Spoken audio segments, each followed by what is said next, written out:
Hey guys, quick video here of the new project. It's just an easy one.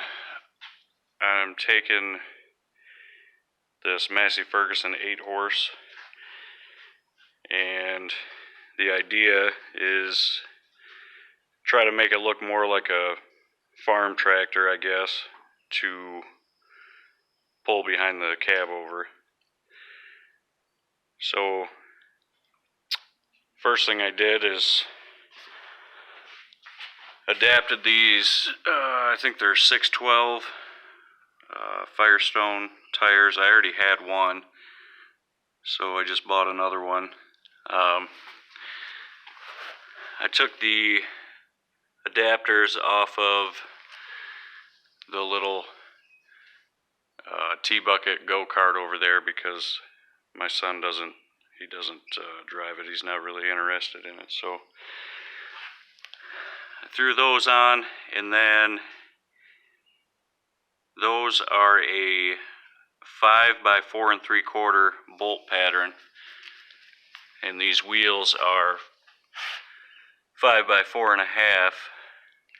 So I just bought some eBay adapters, those aluminum pieces in here, and bolted them up.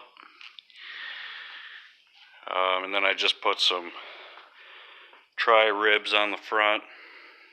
They're on the stock wheels. They're probably supposed to be on a narrower wheel, but that's fine. They have tubes in them. And then, let me see. This is what came on them originally in the back. You know, they're just basically a lawnmower factory. So to level it back out, at first I was going to do the tricycle front or the row crop, but I decided against it, just trying to keep it easier. So I just lifted the front 2.5 inches. It was pretty easy. Just lowered the pivot point. And I might have went with the narrow front if this had a front to back steering, but it's side to side, and it would have been a little more difficult. But like these 10 and 12s, they move forward and back, and I could have made that work a little bit easier.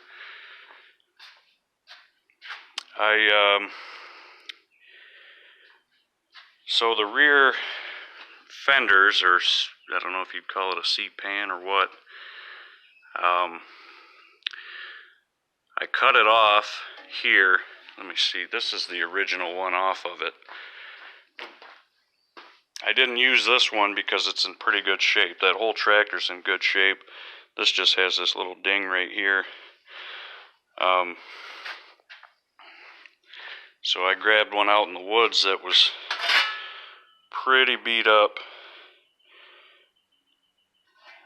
It had a hard life. Cut the outers off. And then these are Allis-Chalmers Big 10 fenders.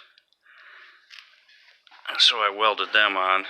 They're welded all the way along there. And this one, it's been repaired before because it was cracked in a few places. I didn't do any of that. So it was also smashed down up here. So I plated the top. This whole top piece has plate welded on it. I think it's about 1/8 inch. And that strengthens that up. So that way I get the bigger fenders, but I still use this factory centerpiece. So like the factory latches still work, and you can still lift the seat up to get under there. So that works out pretty good. I had to go to the Massey Ferguson dealership to get the right paint, and eventually the whole tractor will be repainted. The wheels are black just because that's all I had at the time, but those will also be painted. So I got to redo the hood and frame and the wheels.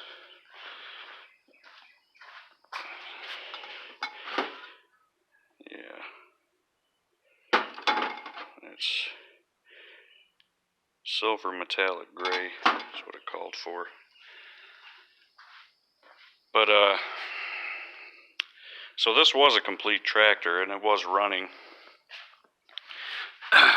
This is a factory engine. It's a Tecumseh 8-horse, and it ran, or runs pretty good, I should say, but it smokes really bad when it's under load.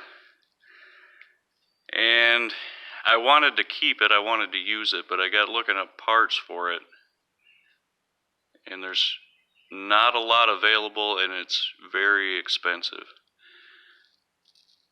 And I think that's a lot of the appeal for these Chinese engines. So I just ended up buying this little 7-horse because it is electric start. I have a couple of Briggs 5-horses that run good that I would have thrown on this. I don't need a lot of power or anything, but wanting to keep the electric start, I just went ahead and got a cheap little Chinese one. It fits in there good. I just started it up today for the first time. It runs good. And that'll be painted to that factory silver color. So yeah, I think that should look alright. There is one thing that I'm pretty dead set on building a really small front end loader for it. I don't know if you've seen any online, but you can power them with linear actuators, and it's pretty cool. It's probably going to be mostly for show on this one, just another way to kind of make it stand out, but I'm quite excited about that. I'm going to go ahead and continue getting the tractor going though first, while I research some more about it. So yep, that's it. Thanks for watching. Bye.